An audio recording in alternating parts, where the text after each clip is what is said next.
જય શ્રી કૃષ્ણ બાળકો, આજે આપણે ધોરણ 1 વિષય સામાન્ય જ્ઞાન એટલે કે જીકે, જેમાં આપણે પાઠ 6 આકાર, કદ અને અંક એના વિશે સમજીશું. આકાર એ આપણે અગાઉ આવી ગયું છે કે આકાર ગણિતમાં પણ આવ્યું હશે તમારે. ચોરસ આકાર, ત્રિકોણ આકાર, લંબચોરસ આકાર, ગોળ જેને વર્તુળ પણ કહેવાય, પછી પંચકોણ આકાર, ષટકોણ આકાર, આવા બધા આપણે આકારો જોયા હશે. અથવા તો આપણી આસપાસ આવેલી વસ્તુઓ વિવિધ આકારની હોય છે, બરાબર.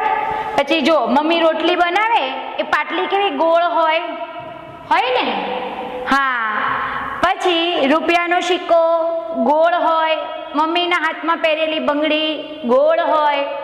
પછી બેસવાનો બાજોટ આવે, આપણે ઘરે પૂજા રાખી હોય તો બાજોટ ઉપર આપણે ભગવાનને બેસાડીએ, અથવા કોઈકના લગ્ન હોય તો આપણે જે વરરાજા હોય એને બાજોટ પર બેસાડતા હોઈએ, તો એ ચોરસ હોય છે. આપણા ઘરની બારી ચોરસ હોય છે.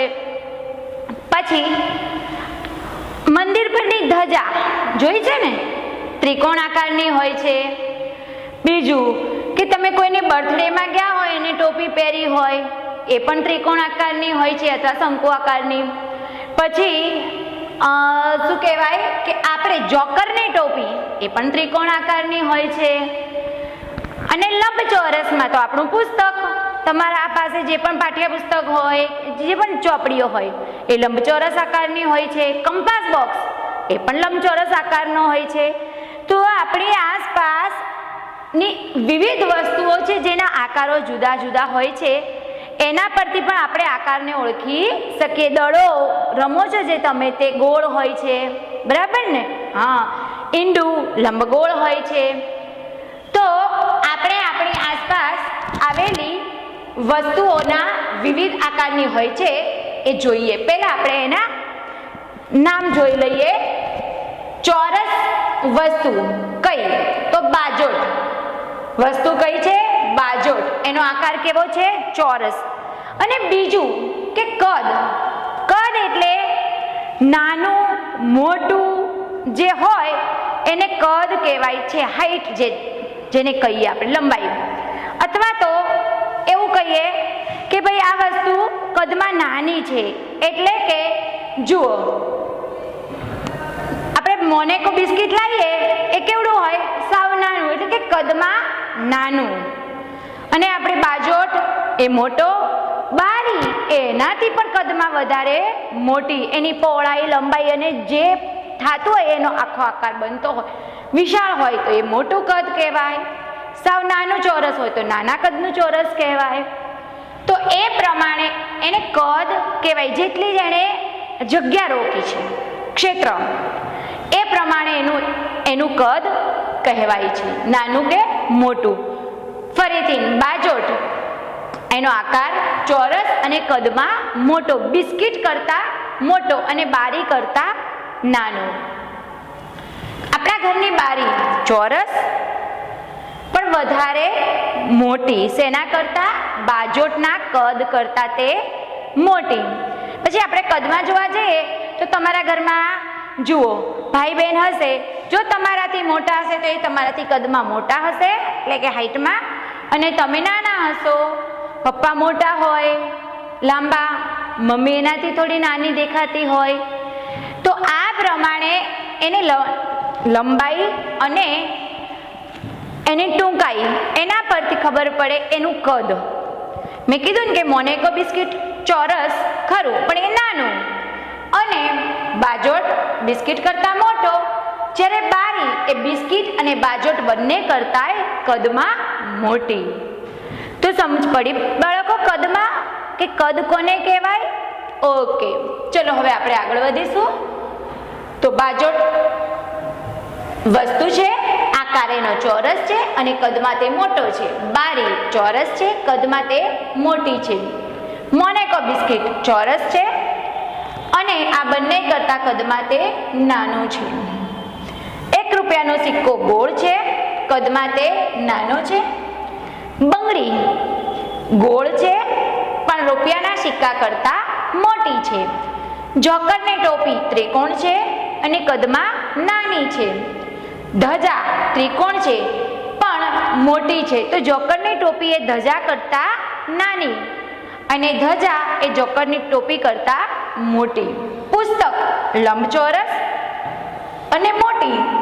જ્યારે કંપાસ બોક્સ એ પણ લંબચોરસ પણ પુસ્તક કરતાં તે કદમાં નાનો છે. તો બાળકો આ હતી વસ્તુ, એનો આકાર અને આ એનું કદ. આ એક્ઝામ્પલ તરીકે તમને સમજાવવા માટે મેં લખ્યું છે. હવે આપણે પાઠ 6 અહીંયા આકાર ઓળખી એના નામ લખો. તો આ કયો આકાર છે? ચોરસ. ચોરસ. ચોરસ કોને કહેવાય? તો જેના ચારેય બાજુ સરખી હોય એને ચોરસ કહેવાય. જુઓ, 1 2 3 અને 4. ચારેય બાજુ સરખી છે એટલે એને ચોરસ કહેવાય. લંબચોરસ. આ કયું છે? લંબચોરસ. લંબચોરસ કોને કહેવાય? જેની લંબાઈ લાંબી હોય અને પહોળાઈ થોડીક ઓછી હોય એને એક લંબચોરસ કહેવાય. ત્રિકોણ ત્રણેય બાજુઓ સરખી. ચોરસની 4 બાજુ સરખી, ત્રિકોણની 3 બાજુ સરખી, 3 ખૂણા પડતા હોય. ત્રિકોણ. અને ગોળ એમાં તો એકેય ખૂણો આવે જ નહીં. સર્કલ, વર્તુળ એટલે કે ગોળ. આપણે આકારોના નામ આપી દીધા: ચોરસ, લંબચોરસ, ત્રિકોણ અને ગોળ. ફરીથી ચોરસ, લંબચોરસ, ત્રિકોણ અને ગોળ. હવે આપેલ ચિત્રના આકાર અને કદ જુઓ તથા અંક વાંચો. આપેલ ચિત્રમાં જુઓ ત્રિકોણ તો મોટું છે. અહીંયા જેટલા મેં ત્રિકોણ દોર્યા છે એ બધાયમાં આ ત્રિકોણ મોટું છે અને એની અંદર કયો અંક લખ્યો છે? 5. આકાર ત્રિકોણ છે, કદ મોટું છે અને અંક એ 5 છે. ચોરસ તો અહીં આપેલા બધા જ ચોરસમાં આ ચોરસ કદમાં મોટું છે અને અંક 7 છે. ફરીથી સમજાવું: આકાર ત્રિકોણ, કદ મોટું, અંક 5. આકાર ચોરસ, કદ મોટું, અંક 7. હવે ગોળ અથવા તો વર્તુળ કદમાં નાનું છે. અહીં મેં જેટલા વર્તુળ દોર્યા છે 1 2 3 એ ત્રણેય વર્તુળમાં આ વર્તુળ નાનું છે અને એની અંદરનો અંક છે 3. પછી એની પછી છે લંબચોરસ. આકાર કયો છે? લંબચોરસ. કદમાં મોટો છે. લંબચોરસ આકાર બધા જ લંબચોરસમાં કદમાં મોટો છે અને એમાં અંક છે 9. કયો છે અંક? 9. ગુડ. ચલો હવે આપણે નીચેની હરોળમાં આવીશું. વર્તુળ. દરેક વર્તુળ આપ્યા છે જે ત્રણેય હરોળમાં. એમાં સૌથી મોટું વર્તુળ એટલે કે આ છે કદમાં મોટું. ગોળ. વર્તુળ અને ગોળ બંને પર્યાયવાચી છે, સેમ છે, એના અર્થ સરખા છે. એટલે કે 1 2 ને 3 ગોળમાં આ ગોળ મોટું છે, કદમાં મોટું છે. એમાં અંક છે 6. હવે એની બાજુમાં 3 લંબચોરસ આપ્યા છે 3 હરોળમાં. એમાં આ ઉપરના લંબચોરસ કરતાં થોડું કદમાં નાનું છે, થોડું કદમાં નાનું છે ને અંક છે 0. હવે એની બાજુમાં ચોરસ. તો ત્રણેય હરોળમાં જે ચોરસ આપ્યા છે એમાં આ ચોરસ થોડુંક નાનું છે એટલે કે મધ્યમ છે અને એ કદમાં મધ્યમ છે અને અંક છે 3. હવે એની બાજુમાં ત્રિકોણ 1 2 અને 3 ત્રિકોણ, એમાં આ ત્રિકોણ સૌથી નાનું છે, સૌથી નાનું ત્રિકોણ, કદમાં સૌથી નાનો ત્રિકોણ અને અંક છે 2. હવે ત્રીજી હરોળ મધ્યમ ત્રિકોણ, ત્રણેય ત્રિકોણમાં આ ત્રિકોણ માપનું છે, નહીં બહુ નાનું નહીં બહુ મોટું, કદમાં મધ્યમ છે, માપનું છે. વર્તુળ પણ ત્રણેય ત્રિકોણમાં આ મધ્યમ ત્રિકોણ છે કદમાં અને એનો અંક છે 4. એના પછી 3 ગોળ આપેલા છે, એમાં આ ગોળ મધ્યમ ગોળ છે, એનું કદ મધ્યમ છે, માપનું છે અને એમાં અંક આપ્યો છે 8. પછી લંબચોરસ, ત્રણેય લંબચોરસમાં આ નાનું લંબચોરસ છે, સૌથી મોટું કદમાં, આ એનાથી થોડું નાનું કદમાં અને આ સૌથી નાનું, ત્રણેય હરોળમાં આ સૌથી નાનું લંબચોરસ છે અને જેમાં અંક આપ્યો છે 8. હવે રહ્યું છેલ્લું ચોરસ, 1 2 3 ચોરસ, સૌથી મોટું ચોરસ કદમાં, એનાથી થોડું નાનું કદમાં અને આ સૌથી નાનું કદમાં ચોરસ છે અથવા એનું કદ સૌથી નાનું છે અને અંક છે 1. તો બાળકો આ આપણા આકાર, કદ અને અંક.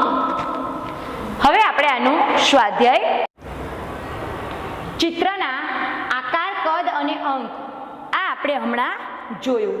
હવે આપણે આપેલ આકારની અંદર લખેલા અંકોનો સરવાળો કરવાનો અને જવાબ લખવાનો છે સ્વાધ્યાયમાં.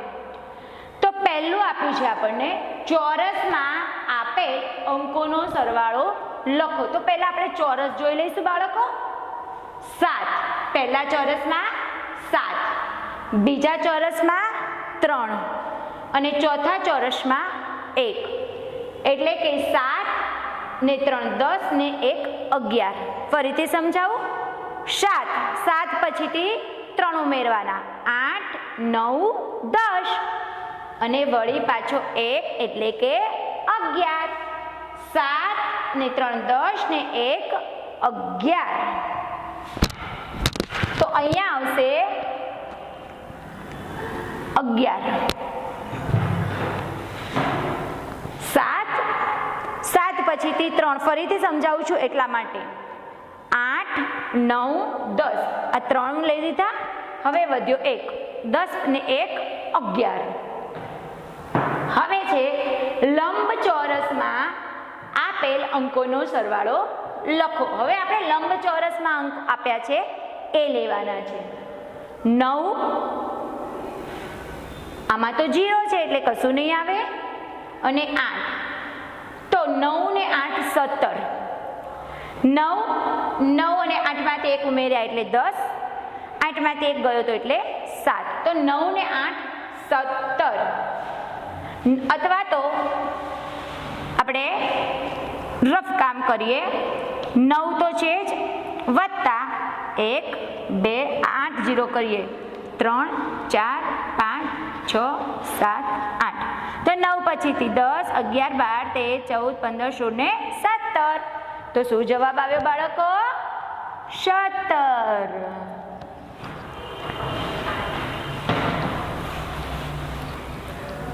હવે આપશે ત્રિકોણમાં આપેલ અંકોનો સરવાળો લખો. પહેલા ત્રિકોણમાં 5, બીજા ત્રિકોણમાં 3 અને ત્રીજા ત્રિકોણમાં 4. તો પહેલા 5 વત્તા ત્રિકોણ, ફરીથી આપણે જોઈ લઈએ, ભૂલ થઈ હોય એવું લાગે છે. પહેલા ત્રિકોણમાં 5, બીજા ત્રિકોણમાં 2 અને ત્રીજા ત્રિકોણમાં 4. તો હવે 5 પછી આપણે 2 0 કરીશું. 5 પછીથી ગણીએ 6 7, વળી પાછા 4 0. 5 પછી 6 7 8 9 10 11. વળી પાછા કેટલા આવ્યા? 11. મેં શું કર્યું, પહેલા ત્રિકોણ છે એટલા અંક લખ્યા, પછી બીજા ત્રિકોણના 0 કર્યા, વળી પાછા એના ત્રિકોણમાં જે અંક લખ્યા છે એના 0 કર્યા અને 5 પછીથી એ બધાયને ગણી લીધા. જે જવાબ આવ્યો એ 11. ફરીથી સમજાવું હું તમને. 5 વત્તા ત્રિકોણમાં કેટલા અંક છે 2, મેં 2 0 કર્યા, વળી પાછા કેટલા છે 4. તો વત્તા કરીને 0 કરવા હોય તોય વાંધો નહીં અને એમને એમ ડાયરેક્ટ 0 કરશો તોય વાંધો. હવે 5 પછીથી આપણે ગણીએ 6 7 8 9 10 ને 11. શું બોલી હું છેલ્લે સંખ્યા 11 બાળકો. કઈ બોલી 11. તો શું જવાબ આવશે 11. Very good. હવે વર્તુળ એટલે કે ગોળ. ગોળમાં આપેલ અંકોનો સરવાળો લખો. પહેલા ગોળમાં કેટલા છે 3, બીજા ગોળમાં 6 અને ત્રીજા ગોળમાં 8. તો આપણે મોટી સંખ્યાને સૌથી પહેલા લઈ લઈએ 6. 6 પછી લઈએ આ ગોળના 0. 6 વત્તા 3, અહીં અંક 3 છે એટલે હું 3 0 કરું છું, વત્તા 8. સોરી ઉભા રહો, આપણે વર્તુળ મોટું છે પણ સંખ્યા મોટી નીચેના વર્તુળમાં છે. એટલે મોટું જે વર્તુળ છે, સૌથી મોટું વર્તુળ આ છે, એનાથી નાનું વર્તુળ, સૌથી નાનું વર્તુળ આ, એનાથી નાનું વર્તુળ આ. સૌથી મોટું, એનાથી થોડું નાનું અને એનાથી નાનું. પણ સંખ્યા સૌથી મોટી આ, એનાથી નાની આ અને એનાથી નાની સંખ્યા આ છે. તો આપણે સૌથી મોટી સંખ્યાને પહેલા લઈશું 8. હવે 8 પછી 6 0 કરીએ, 1 2 3 4 5 6 0 વત્તા, હવે શું બાકી રહ્યું 8 તો આવી ગયા હતા, 6 0 થયા, હવે વત્તા 3 0 બાકી. બાળકો હું તમને આ ફરીથી એક્સપ્લેન કરું આખું કે આ મેં કેવી રીતે સરવાળો કરું છું, ફરીથી સમજાવું. આ કદમાં મોટું વર્તુળ છે, એનાથી થોડું નાનું વર્તુળ આ છે, સૌથી નાનું વર્તુળ આ છે, પણ સૌથી મોટી સંખ્યા આ છે એટલે કે 8. એનાથી નાની આ છે, એનાથી નાની આ છે. હવે 8 એ મોટી સંખ્યા છે એટલે મેં એને પહેલા લખી નાખી. પછી 6 તો મેં એના 6 0 કર્યા વત્તા 3. તો હવે આપણે બધાને ગણીશું. કેવી રીતે 8 પછીથી બોલીશું 9 10 11 12 13 14 15 16 ને 17. 6 ને 3 9, 9 ને 8 17.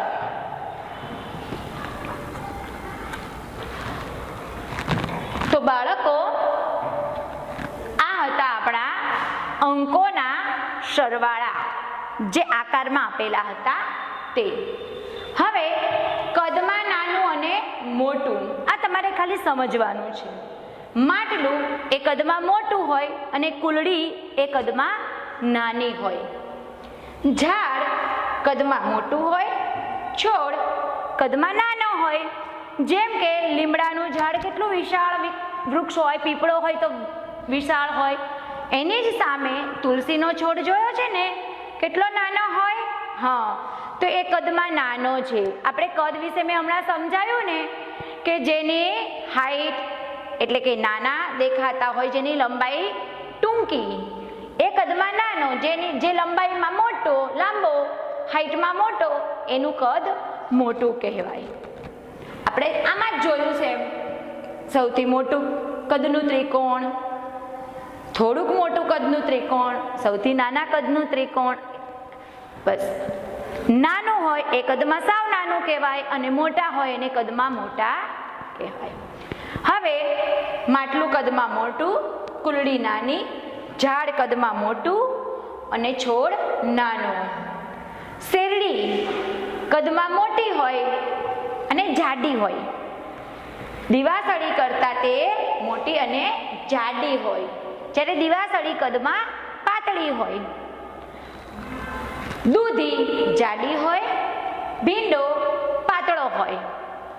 ફરીથી શેરડી જાડી, દીવાસળી પાતળી દૂધી જાડી, ભીંડો પાતળો. તો જય શ્રી કૃષ્ણ બાળકો, આ હતું આપણું પાઠ 6 આકાર, કદ અને અંક એનું સ્વાધ્યાય. જય શ્રી કૃષ્ણ, નમસ્કાર.